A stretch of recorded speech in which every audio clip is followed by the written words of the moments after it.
Do you think your grandmother could have imagined that impact that it would have on you? No, I don't think she did. I think in that moment of vulnerability, she just thought, I am a burden. My health is stopping everybody else's life from going forward, and I will just remove myself from this.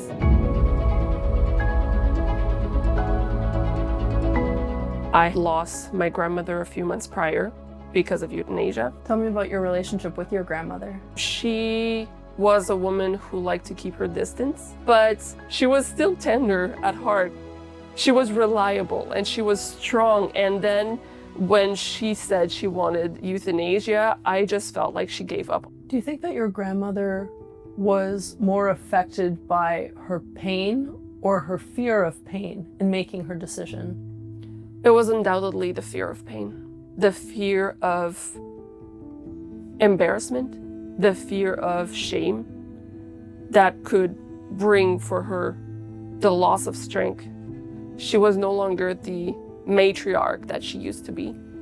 She was dependent on people to dress, to feed, to just move in her bed. She was well regulated on medication. But she was so afraid of the future. All the kids, all the grandkids, we wanted to be there for her. She was afraid of seeming weak, even though we were all ganging up to help her. What impact did your grandmother giving up her life have on you?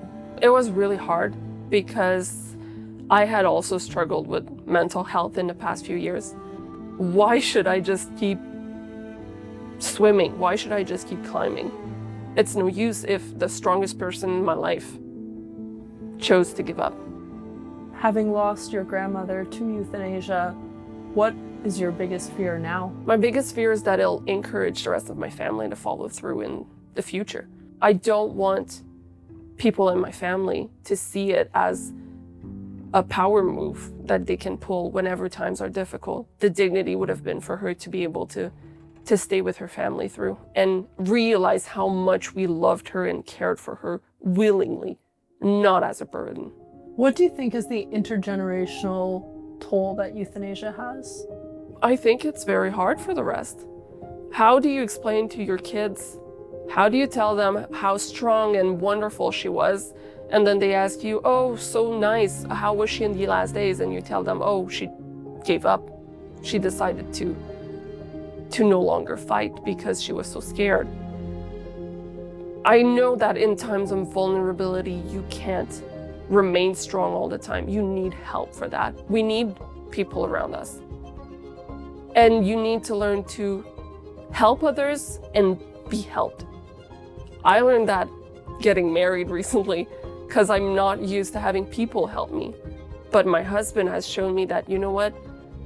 If you don't receive that help, you can't keep giving to the others as well. Did this experience motivate you to want to practice receiving love so that you can have a different end to your life's story?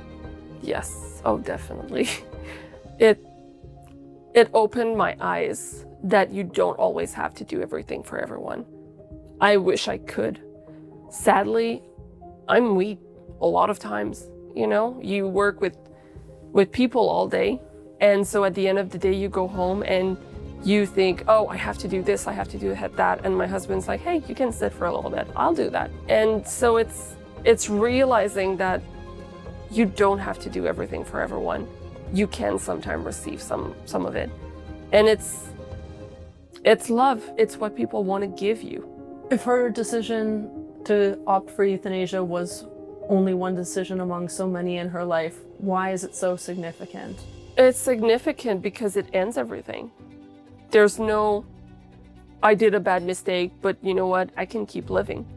There's nothing like that. After it robs us of hope and strength. That does not have to be sudden or chemically induced. What do you think your grandmother would want you to take away from her story? That there's always another road. That there's always another way. I think she would want us to keep going. She was not the kind of woman whom you would go with your problem and she would say, well, give up. Who cares? She would not tell you that. She would tell you, well, okay, but what else can you do? You just have to go through it. Her death then was inconsistent with the life she lived. most definitely. It's a puzzle for me, and I don't think I'll ever figure it out in this life.